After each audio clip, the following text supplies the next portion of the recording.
so I may be written in the book of love. I do not care about the book above. Erase my name or write it as you will, so I be written in the book of love. Omar Khayyam. When all Americans are treated as equal, no matter who they are or whom they love, we are all more free. Barack Obama. Devil is amongst us. Stay back, boy. This calls for divine intervention. I kick ass for the Lord. Welcome to Heresy and Hearsay, a podcast to reclaim faith in the context of political discussion. I'm Reverend Barney, and you can follow me on most social medias at Seth Roth II. Heresy and Hearsay has a Patreon site where you can find us at patreon.com/heresy and hearsay. And I promise that the older episodes that we have not put up will be put up this week, where you can find our past shows. That's what this is about. And everything else, our past shows from our previous volume, as well as the new shows that will be posted. Just $2 a month will go a long way to make this humble show possible. And with me today, my co-host, the Dr. Frankenstein herself, September. It's Frankenstein. I was actually trying to say Frankenfurter, and my brain went dead. And I'm like, why? Because she's a perfect Frankenfurter. Oh my gosh! All right, go ahead. Slowly. It's too nice a job to rush. I mostly did Columbia when I was cast. But anyway, hi, I'm September, also known as Ninof12, and you can find me at ninof12.com. All my podcasts and shows and work is there, well, most of it. You can follow this show on YouTube, Facebook, Twitter, and any podcast catcher. Just look for Heresy and Hearsay. Please like, share, follow, subscribe, and give a review. Please, that really helps other people find us. And you can find the first volume of our podcasts on YouTube and Patreon. So today we're going to be covering the election and the importance of those of the LGBTQ plus community, and what would happen if we got another Trump presidency, and how it would affect those in the community. But before we start, Brother Bowie, can you lead us in a word of prayer? Our Father, who art in heaven, hallowed be thy name. Thy kingdom come, thy will be done, on earth as it is in heaven. Give us this day our daily bread, and forgive us of trespasses, as we forgive those who trespass against us. Lead us not into temptation, but deliver us from evil. For thine is the kingdom, the power, and the glory, forever and ever. Amen. Now, I don't want to focus just on this, but this has been the big kind of wedge issue, and it's been the trans community. It has been a huge wedge issue, because Trump is, and rightfully so, that you've been mad about this every time he says it, and he's still saying it, talking about how kids go to school and then get, sex changed at school without parents being notified that they're having these operations or whatever, which is complete bullshit. It's so absurd. His absurdities are astounding. And yet people believe him. I can't believe. Anyway, so there's a whole program today, by the way, I want to quickly recommend that people find and listen to about infant palliative care and newborn hospice. Mm-hmm. And because this is another issue that Trump has politicized into saying it's letting babies be born and then killing them, which is nightmarishly horrible and cruel to people that have to go through this. And there are a lot of very personal stories about when this happens and how this happens, and caring for these infants that have a prognosis, a diagnosis that is not compatible with life. So yeah, more lies, so many lies. Right, and it's extremely important that, there are so many lies that he tells, and so many just things to make people angry, not just, about abortion, but about the plus community, the Hispanic community, all of this stuff. And one of the things that and how many evangelical Christians follow him, when one of the big, the first five commandments basically are religion based, but the other five are life based. And one of them is don't bear false witness, don't tell lies, because it's just bad, and in so many ways, because you're basically trying to make yourself better by lying on someone else, or you're trying to put people down, whatever the case may be. Lying is a fundamental thing that we should not be doing or accepting. And when we start accepting that politicians lie kind of thing, it's one of those things where it's a slippery slope to where we get Donald Trump, who will tell outrageous lies that endanger people. And the trans and the whole long game of don't trust the media has gone so far that perfectly reasonable people are they don't even look. Your own research got misused for so long that it's not your own research because you didn't know how to look at sources, but now they don't trust any sources at all or bother to look or look at a transcript of what he said. They're just like, well, he said he didn't say it, so he must not have said it. Today in the news is more people from his administration, and he really, really said all those good things about Hitler, and his campaign's response is, that was debunked.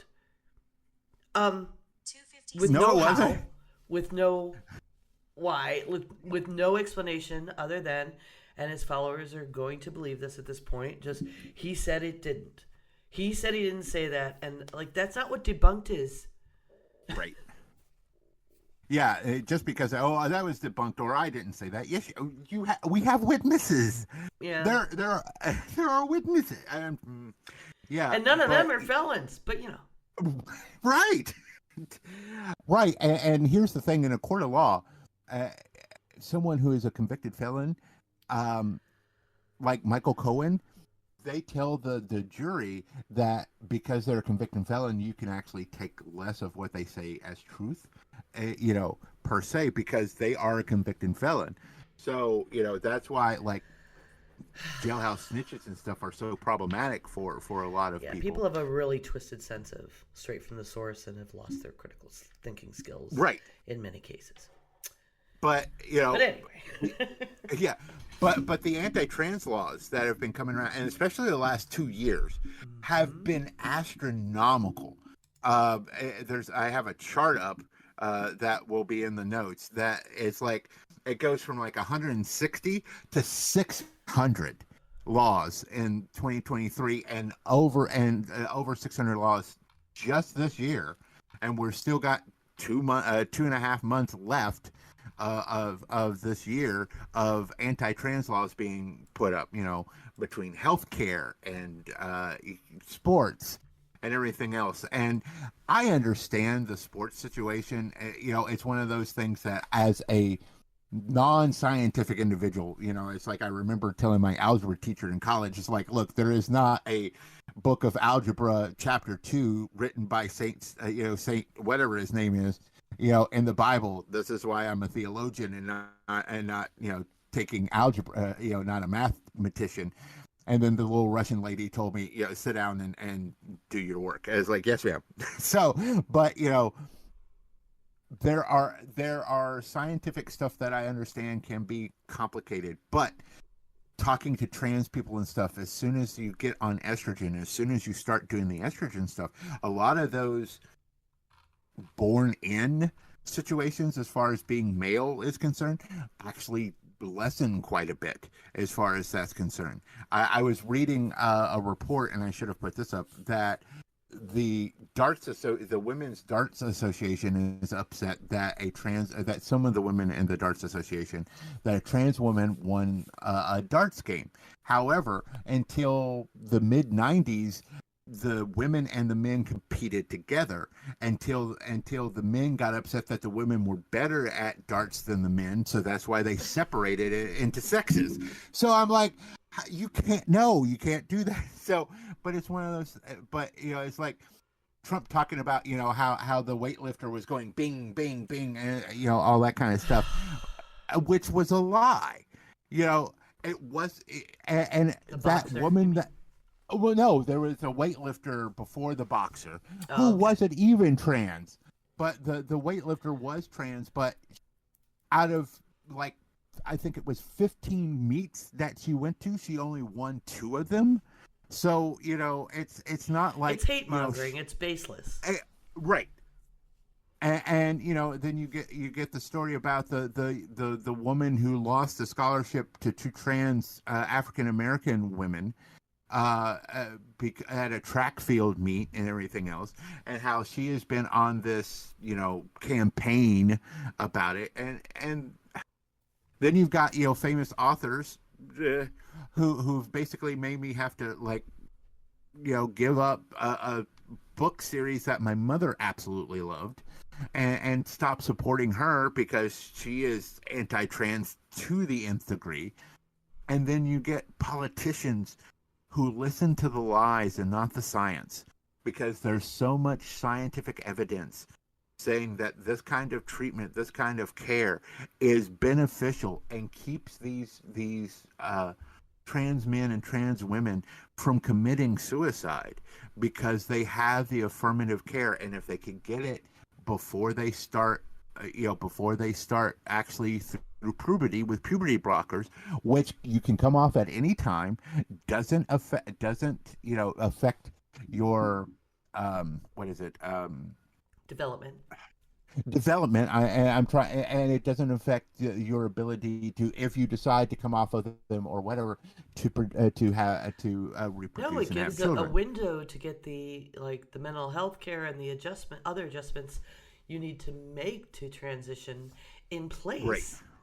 Right. Because there's a lot of a myths out there and misunderstandings in sports and in general. I mean, you gotta look at when they started testing in the Olympics for estrogen and testosterone doping or whatever.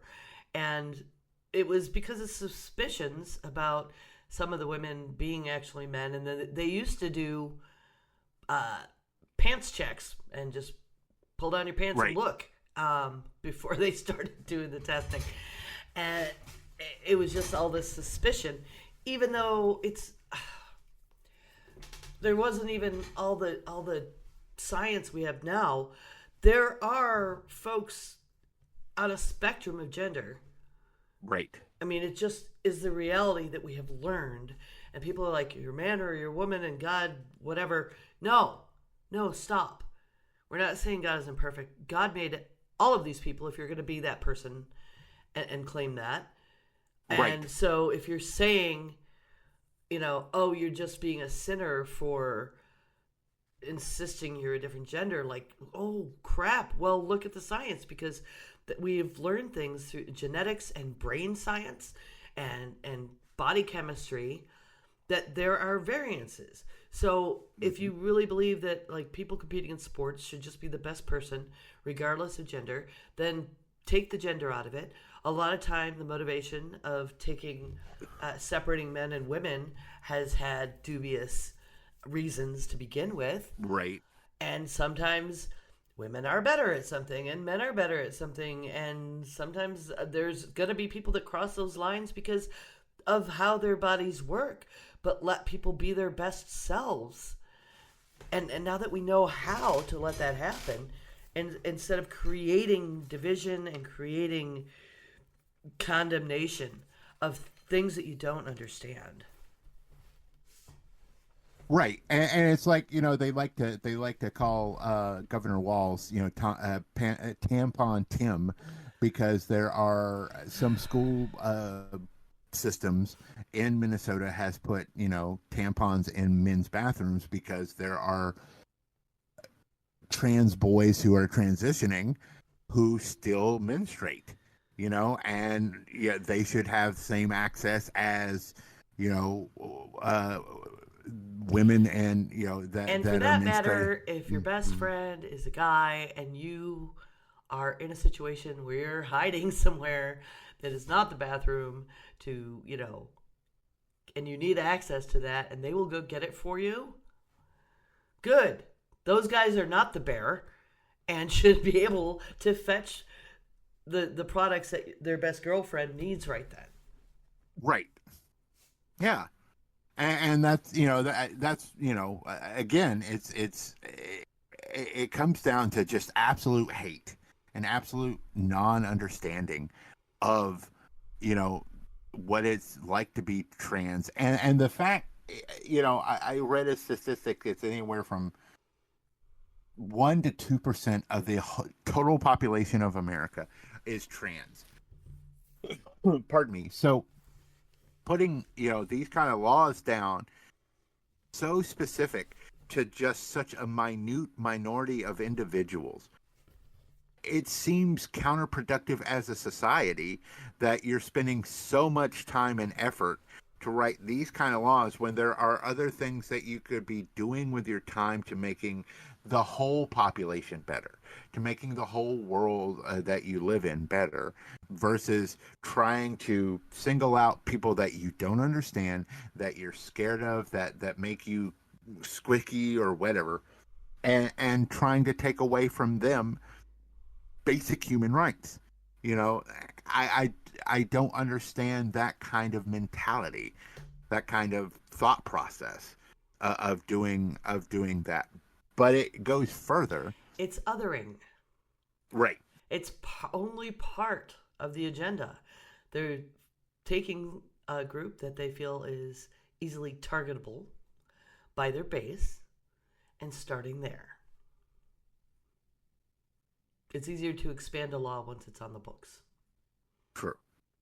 And that's something that GLAD and has talked about as far as what Project 2025 is wanting.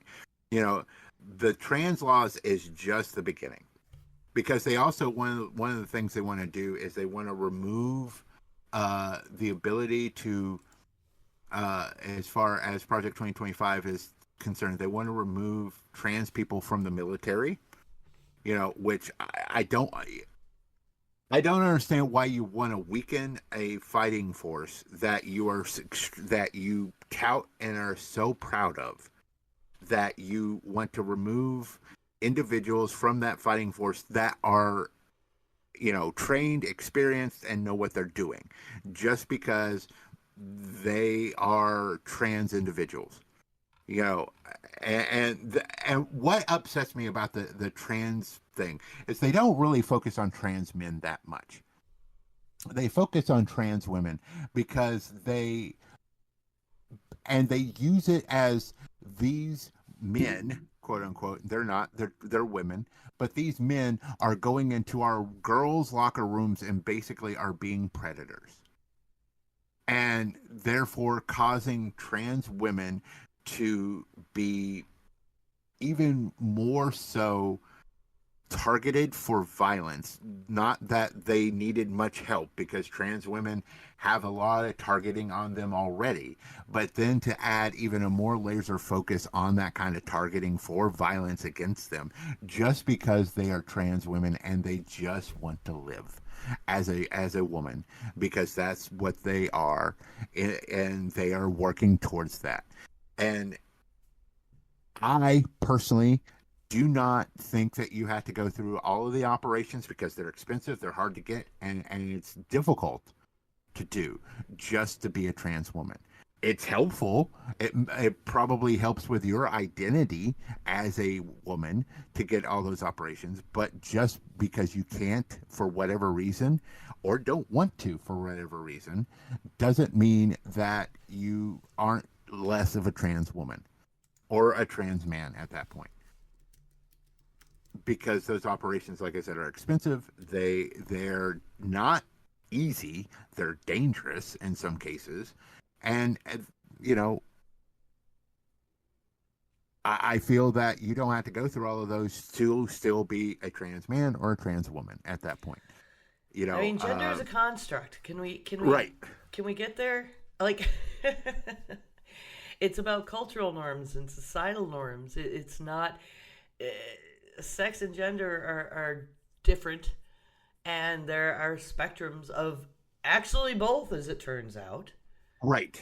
But the name you're given is connected, and being assigned at birth when there's like when it's questionable, and stuff like the surgeries and the treatments are so relatively new. I mean, that there's plenty of reasons to not engage in that. I mean, even if it's just a physical fear, but it doesn't make anyone less or more right. However they identify, and they know themselves. We know ourselves better than like anybody knows us, and that's true for them too. People are people, man. Right. I mean, we both grew up in a time when you would go to the toy store and you would know where the girls section start because the color change would happen. It would go from like dark colors to kind of lighter colors to purple and then pink. Not enough of that has changed. No, it hasn't. I mean, shoot, in the 90s, mid 90s, I had a friend who,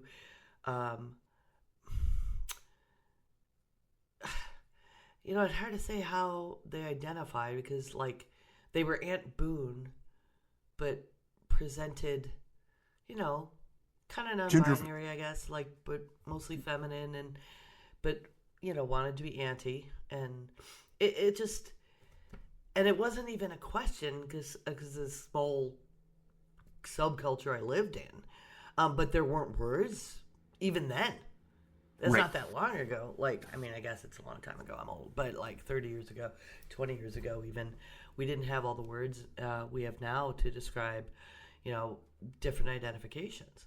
But when one of my sons was born, and he was really he wanted to pretend to cook. He always chose the Barbies rather than the cars at the drive-thru for toys. He's a straight white male, hetero cis guy, but that was when he was younger. It wasn't because I put that on him. He wanted a play kitchen, and so we got him a play kitchen, and I wrote a nasty letter not a nasty letter. I wrote a letter to, I think, Emeril Lagasse saying, hey, here's a branding opportunity. Why are all the play sets for kitchens when all the famous chefs on TV are men? Why are they all pink? He wanted an easy bake oven. Purple was the only thing I could find that wasn't pink. Why aren't these in, the colors? I mean, men shouldn't be afraid of those colors, but they will be made fun of by their peers. And so just normalize it into like, what color are people's kitchens? Even a housewife like myself, my kitchen isn't like pink and daisies and stuff. It isn't the 50s anymore where they paint that, you see those newsreels of women in these new kitchens and everything's all pink and everything else. But it's okay. I have a friend of mine who also has a completely pink kitchen because that's what she wanted. But it's, it's okay. Most kitchens aren't pink. Most of them are wood color.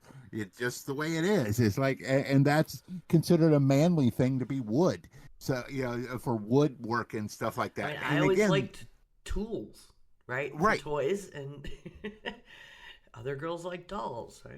It doesn't mean anything because gender is a construct. But we keep pushing it on children and then wondering why they're bullied or wondering why they're killing themselves because they can't have they don't even feel like they could talk about what's inside of them. And parents, unfortunately, they hide it. It's like a weird shame thing with people who are intersex. There's a lot more intersex folks out there than anyone realizes. And this is where they take a false narrative on the right of parents forcing treatments or surgeries on children. This is something that happens when there's a severe intersex situation that is interfering with, your body function.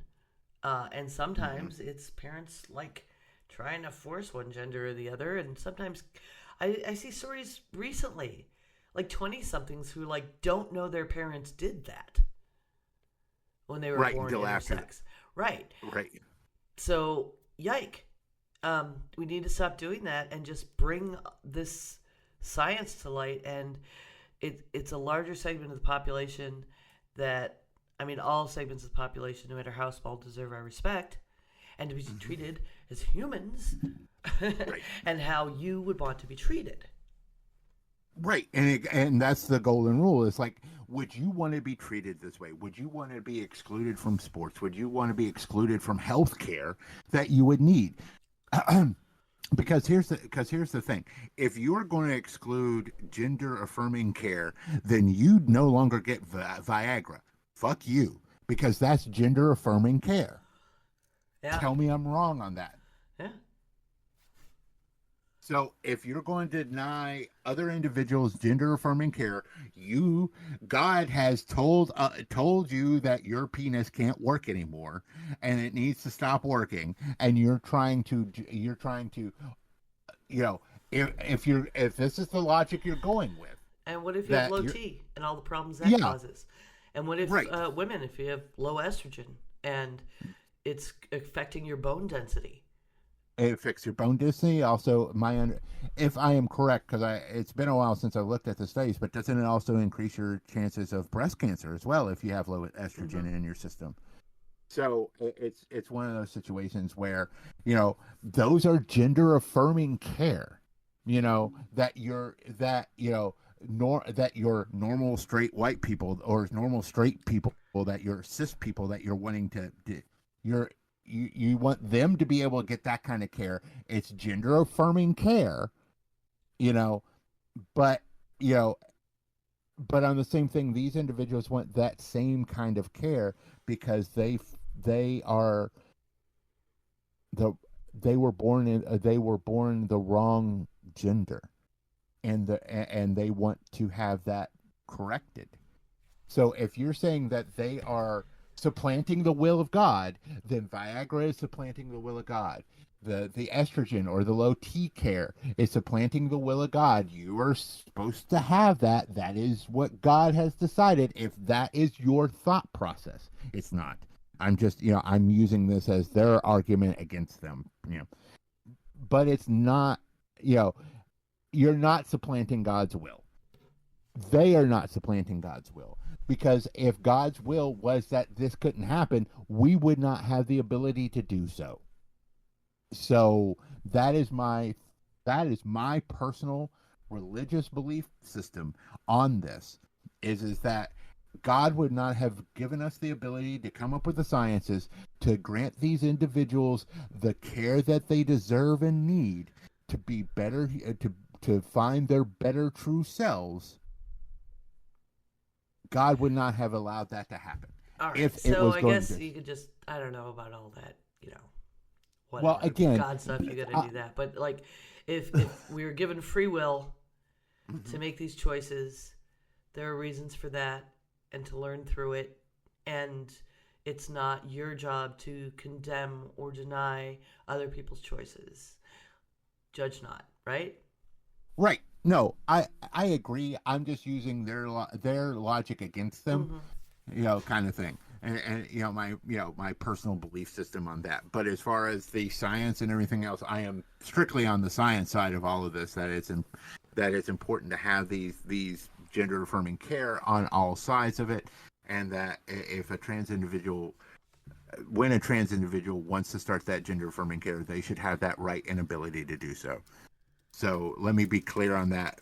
I'm just wanting to use their argument against them as far as that situation is concerned. So, How has it been so long and these people would still burn Joan of Arc for cross-dressing? But anyway. Yeah. Was that a quote from somebody? What? What was that, a quote from you, or is that what? Oh, it's just me. Someone? Oh, yeah. But it's true. It's They would still, yeah. Was that, yeah, so, yeah, I don't, but, they want to take, Can I give you a Bible quote? Yeah, sure. I mean, sure, why not? It's not normally my part. There is argument. They go super Old Testament all the time. Why do the right wingers do that? Why did they ignore the New Covenant? But in Matthew, I don't know. 19:12, Jesus says, "Some are born eunuchs." Right. One of the first. Right. One of the first converts in the I should have put this in there because I know it, and it's been one of my pointing sticks at people. One of the first non-Jewish converts was a eunuch, who Paul met in the book of Acts. And he was one of the first Gentile to be converted into Christianity. So that and people would like to parse, well, a eunuch is a slave, maybe, but that individual may have been a trans individual, and you just didn't know about it. Yeah. Because they didn't have those terms 2,000 years ago. We're just now coming up with the terms and everything else. It's like, my partner's eldest is non-binary, and it took me because I knew them beforehand, and it took me forever to get the right pronouns in my brain correct and everything else. So it was difficult for me. But it's one of those things that you learn, and you say to your trans friends, especially in my case, I say to my trans friends, like, look, I am a Gen Xer. I am 50 years old. I will make mistakes. Please correct me so I don't make that mistake again, and please be understanding. As far as that's concerned, because I am trying. And I think, just like when you go to a foreign country and you try to speak the language and you fail miserably at it, they at least respect the ability of you trying. And the trans community respects, especially older generations, for trying to be better, and trying to use the right name and the right terms. I think we have problems with the trans community that the Harris administration, when she comes into office, will have to address on a national level, because these state laws, much like Roe, are needs to come out of the states and needs to be federalized. Yeah, otherwise they keep doing things like pulling all the protections for the LGBTQ plus community out of worker protections and the like. Right. Instead of adding it to, like I've said before, it needs to be added to the ERA, and the ERA needs to pass. That is very much true. I concur with that. And one of the things is like, in Florida, they talked about the Don't Say Gay bill, but that is one of the things they want to do, is basically erase gay people and the LGBTQ community out of, textbooks, out of oh yeah, that's part of that whole ditch the Department of Education so that we can state by state discriminate at our will. Right. But it also affects workers. It also affects healthcare.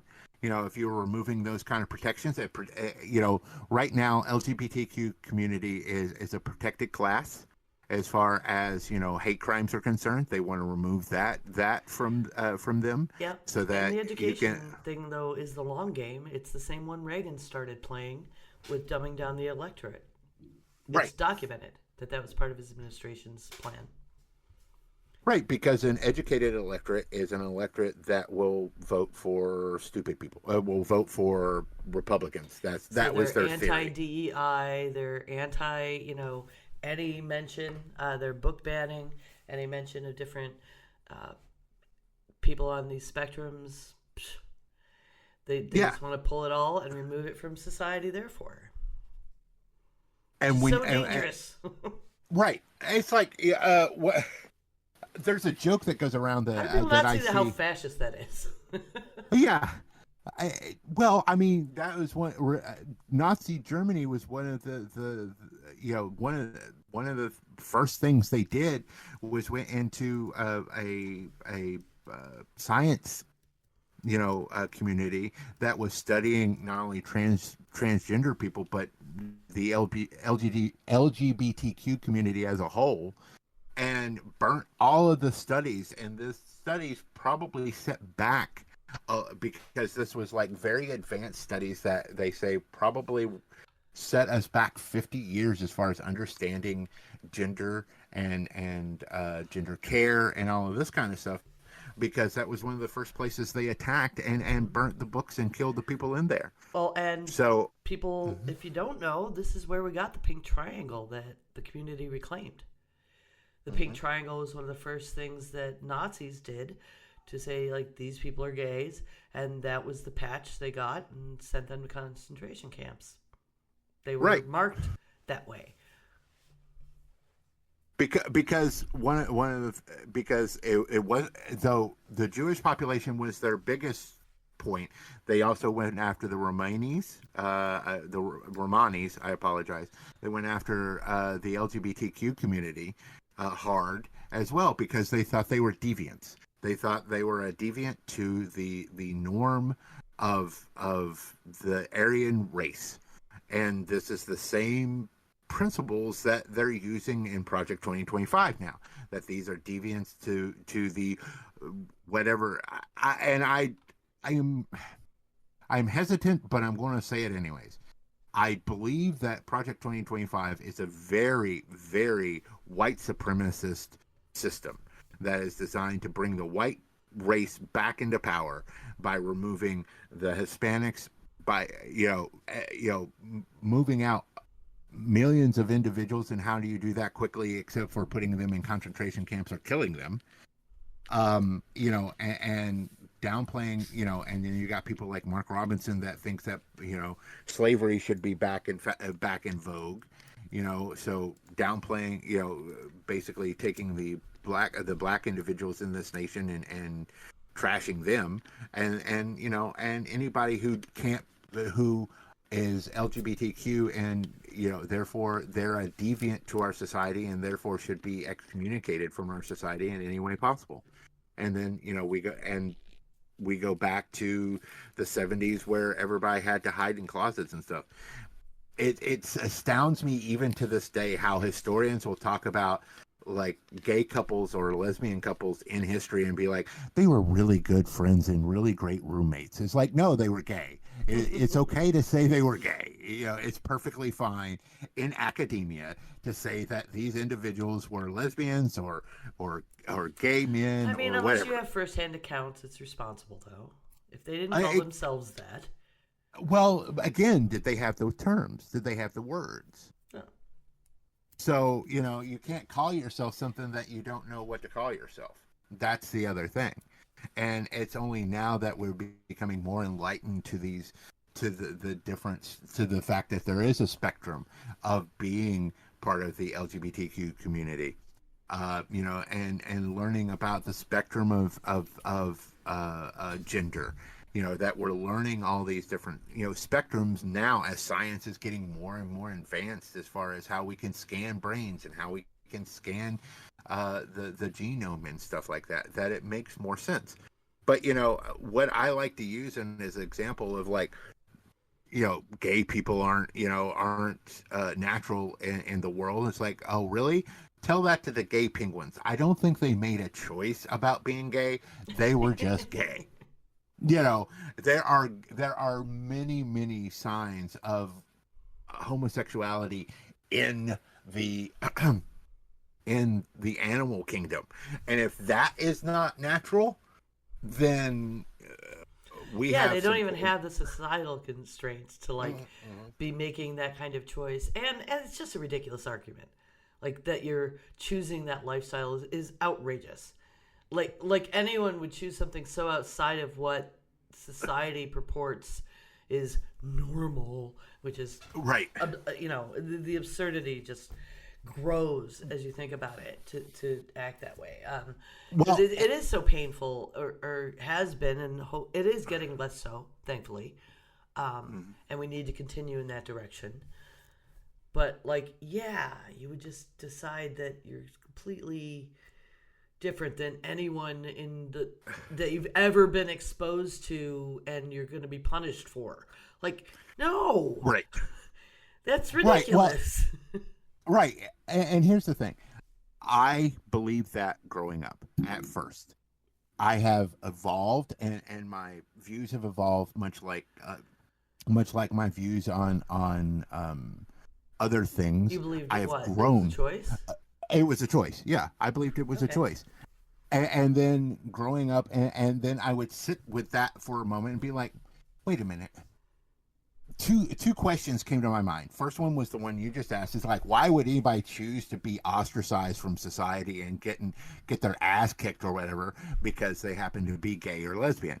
The other one is, it's like I sat to myself and I thought to myself, when was the first time I chose to like girls? And I thought for a moment, it's like, I never chose. I just always have been attracted to women. So, and then, that and who thought, would choose to be trans? I think I'm going to spend like all kinds of, grief and mental anguish and put my life in danger to become something else. Like, that is, what? No, it's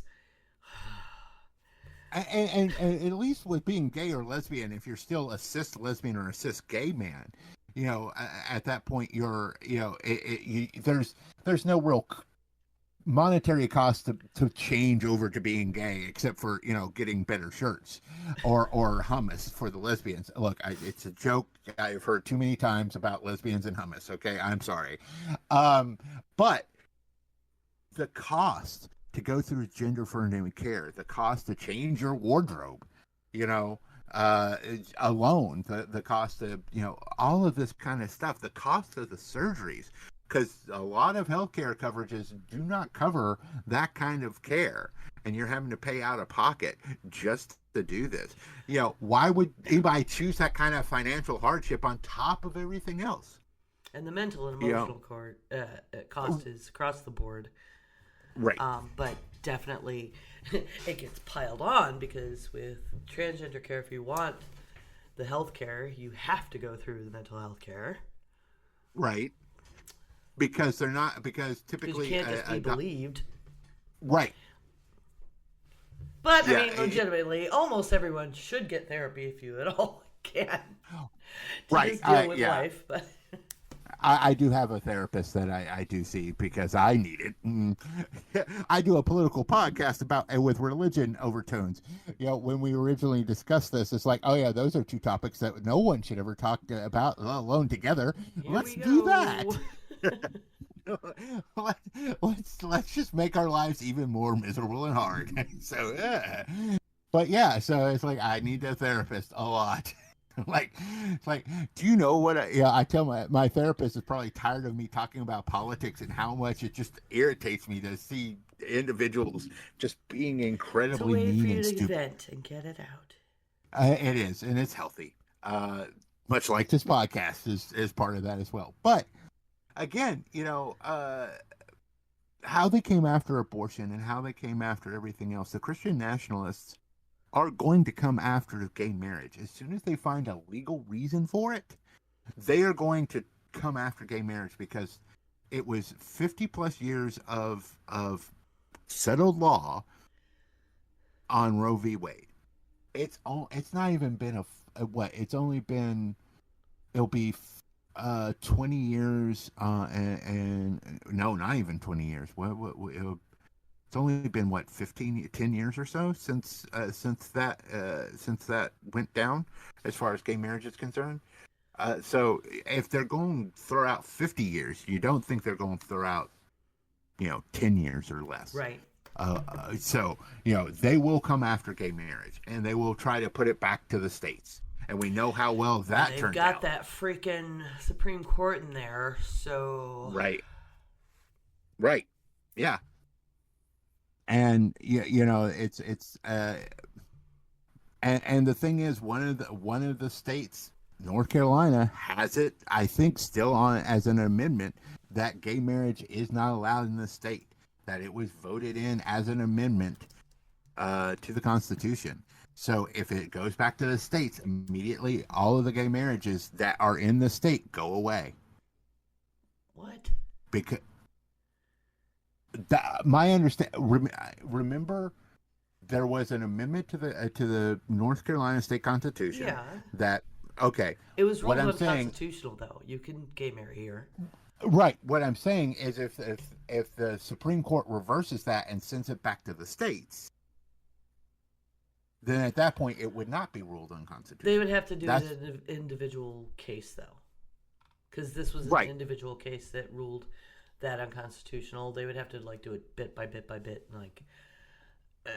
that's not going to happen unless they do a federal ban, which is a possibility. Who knows? I am throwing out what possibilities and it was district are out court. there. It wasn't Supreme Court. Oh, it was a district court. Okay. Yeah. But what I'm saying is that if someone decides to take a fight to the Supreme Court saying that gay marriage should go back to the states, much like Roe, then at that point, my understanding is, because that is in our Constitution, once it goes back to the states, it would immediately kick back in that, that law or that amendment to to the state Constitution. No. No? No. It's not an amendment. It is ruled unconstitutional. It can't be in our state constitution. Oh, okay. So it's been completely removed. Yeah, I apologize. It's not a thing. Okay. I apologize. I thought it was still technically on the books, though it was federally ruled that it was okay. I did not realize that it was. I apologize. It's okay. So. Well, they can't federally rule anyway on our state constitution, other than individual cases anyway. But this was a district court judge that said, basically, no, you can't do that. Okay. All right. So I was wrong. I apologize. I'm glad I was corrected. So at least there's one less fear I have. Whee. But, but them still sending it back to the states could then try to, at that point, change the Constitution again or whatever. They would try again. My point is that they will try to, if Trump wins, they will try to, if not already, trying to come up with a way to remove federally protected gay marriage. So that's something that we need to keep diligent about and watch for. So that is my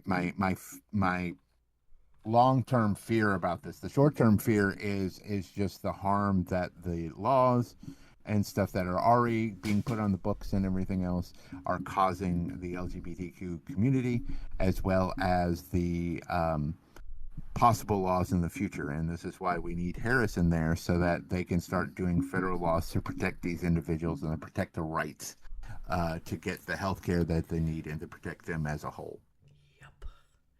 They've been chipping away, and it is part of their plan, and it's laid out pretty obviously if you go look for it. So, with that being said, any final comments on this topic? Stop them! Stop the Christian nationalist fascists. Please open your eyes. Huh. People, this wake up people, I keep being told to wake up. I'm so woke. You just don't. Please. Yeah. Yeah. I play the Rage Against the Machine song when everybody says, you should wake up. It's like, I'm woke up. How about you? Kind of thing. It's like, yeah, I'm awake. Thanks. Maybe you should wake up a little bit. All right. With that being said, let's move to our carrot and stick. Me. What's up, Doc? So do you want to talk about our carrot I haven't today? seen it yet, so go ahead. Oh, okay. So I watched this. Jon Stewart kind of pissed me off when he left in 2016 and then didn't come back until this year. And the first thing he talked about is how Biden was old. And I'm like, But I noticed that... He's a comedian, but he did a lot of really good work while he was gone for the whole 9/11 thing. Oh, he did. Don't get me wrong. But I know. People were all yelling about it. I'm like, calm down. He's allowed to joke about both sides. But he did an interview with on Monday with Governor Walz, and it was a very it's Governor Walz, and Governor Walz is one of those, for us he would be like an uncle or an older brother kind of situation. For the younger audience members, he would be like an uncle or a granddad, maybe even. But he's one of those cuddly ones that you could talk to about anything, and he would be completely understanding, kind of like Santa Claus in a way. It's that uncle you come out to. Yeah, it's the uncle that you can talk. Yeah, it's the uncle that cousin, I guess, for me. He's only like 4 years older than me. Yeah, he's 10 years older than me. So my aunt is 10 years older than I am. So but yeah, he's the one that introduced you to, if you're our age, introduced you to MTV and stuff like that. So, but he was very warm and genuine as always. But the last question Jon Stewart asked was, what are you most proud of passing as a governor? And he said, I'm most proud of free lunch and free breakfast and lunch for kids. And it's like, because he was taking care of kids. And the Republicans talk about how much they want to protect the kids, but then they don't want to feed them or clothe them or anything else. And I think this shows just how caring he is. And the video of him signing that bill and then a bunch of kids just glomming on and hugging him is just so adorable. So adorable. But yes, so that also, I'm going to throw this in. It's not in our notes, but also I just want to say the ICP, the Insane Clown Posse, did endorse Kamala Harris. So I'm just like, whoop whoop. Let's just move on. It's been my little thing today. It's just like whoop whoop. It's pretty great. Come on, it's great. It is. All right, now let's get to the stick.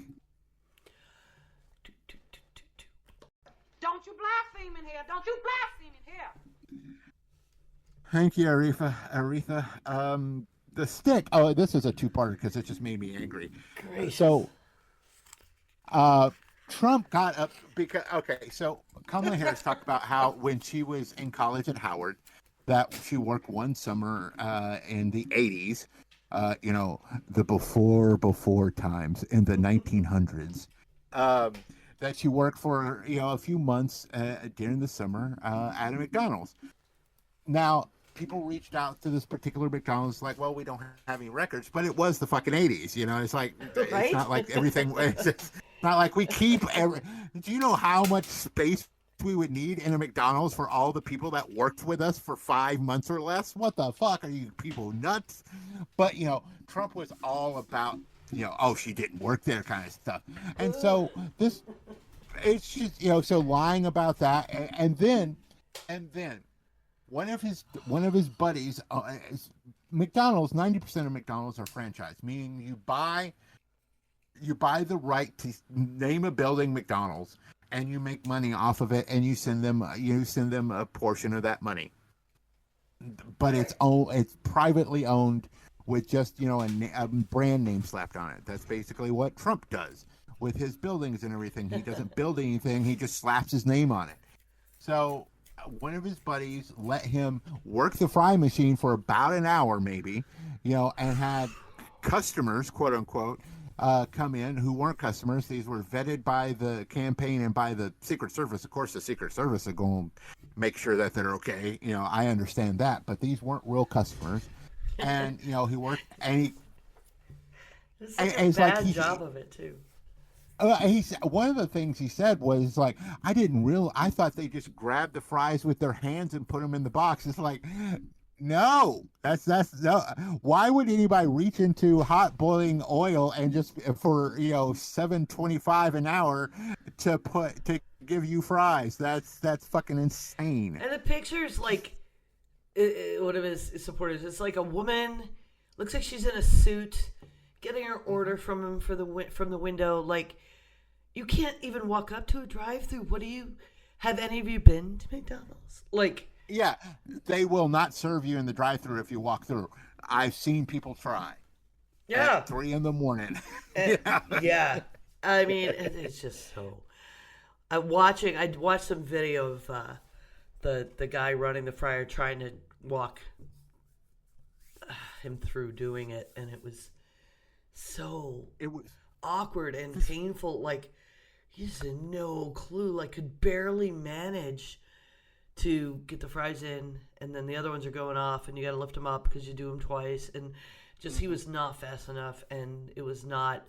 There's no way he could ever do this job, and he does it like once basically, and then he steps away and he starts going, "Oh, there's like 10,000 people outside waiting for me, aren't there?" It's like, no, actually, there's not. Yeah, there's like 6.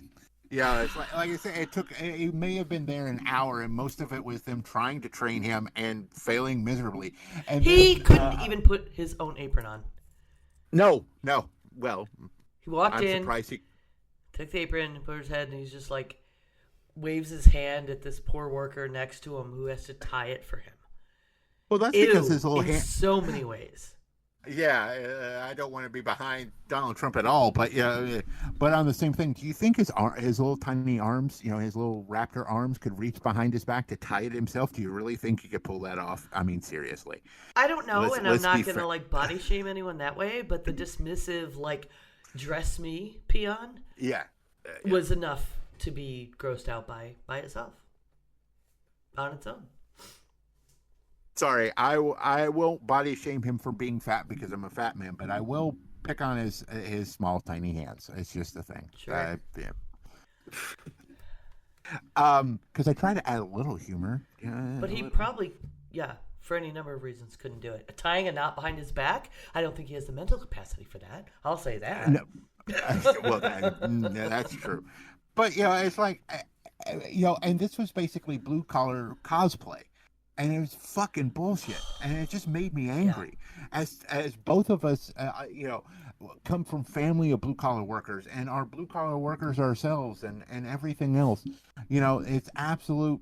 It's like for us who are old enough to remember when George Bush Sr. went to the grocery store and was shocked at the scanners. Remember that back in the day? Where he went to the grocery store and that is so amazing. And it's like, at that point, that's when you show that you're an out-of-touch politician. And normally that will sink you. But for whatever reason, it's like, oh, look, our glorious, Mussolini. Holy crap. It was like we won the election now. What? No. Oh, my God. It was just gross. Anyways, we should come up. All right. So what is our call to action? Okay, if you voted early, thank you. If you mailed in an absentee, several states allow you to track that and make sure it's been received. You can go to ballottrax.com. That's ballottrax.com. You can do that in North Carolina, California, Nevada, Utah, Colorado, and some counties in Oregon, Alaska, Arizona, Illinois, Ohio, New Jersey, Rhode Island, Virginia, Delaware, Maryland, Virginia, Tennessee, and Florida. Wow, I can't believe I just did that in one shot. So otherwise, if you have voted early, you should be able to go look as soon as your early voting closes and look up your voter registration. Most Board of Elections have where you can look it up. Look at your registration, and you'll be able to see that your vote was counted there. Or, show up at voting if you feel like it wasn't counted, and they will be able to tell there. And it's not going to, like, mess up or throw away a ballot. But don't do that if there's not a good reason. But we know there are a lot of reasons out there to make sure your stuff arrived in the mail on time or whatever. If you haven't voted yet, please make a plan. Whether it's needing a ride, call your local party. They will provide you a ride very often. Take a friend with you. Make sure you take whatever ID you need in your state if you need it. But make a plan. Making a plan, picking a date, picking a time, just like everything else in your life that you schedule, has really shown to improve turnout where you can't, forget. Committing to vote and making a plan is very, very important at this stage.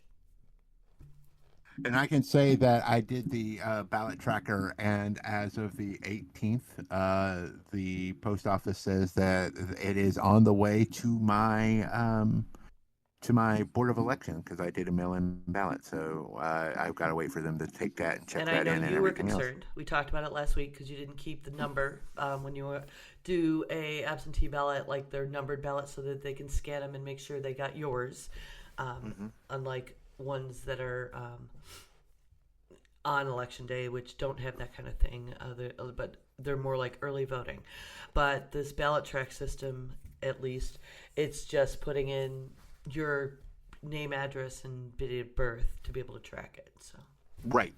It's your name, your date of birth, and your zip code, and then it'll pull it up that way. Yeah. And it pulled up that mine is, as of the 18th, being forwarded to my. It should be there in a couple of days, or it should probably already be there. They just haven't opened it and scanned it yet, because they're probably getting a lot. Because North Carolina had a lot of mail-in ballots and a lot of early voting that's already happened in the state. Congratulations. And yes, take somebody. And it used to be the case, I'm not absolutely positive it is still the case, but it used to be the case that on election day, you can go to your polling place, and we had to post a list on the door of everyone who had voted absentee from that location.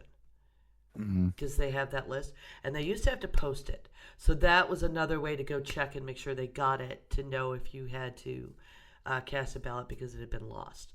Of course, now we have these fancy online things, but Yeah, and trust me, I'll be checking, most every day to make sure that I'm good as far as that's concerned, because I want to make sure as far as my ballot is concerned. And if not, then I'm going to be working on a plan to get to, if it doesn't show by, the day of the election, that I'll have a plan to get to my polling station and see what they say at that point. So we will definitely be watching out for that as far as that's concerned, With that being said, I do want to thank you for joining us at Heresy and Hearsay. I am Reverend Barney, and you can follow me on all the socials at Seth Roth II. You can also follow the show on Facebook, Twitter, YouTube, and any podcast catcher. Just Google us. And I'm September. You can follow me on my website, Ninof12.com. I really have to change that verbiage. It's wrong. But anyway, go visit there. You can find my stuff. Please check out our Patreon page for this show at patreon.com/heresy and hearsay, where $2 a month really keeps us going. Thanks for listening today, and bless your hearts. Diamond Club hopes you have enjoyed this program.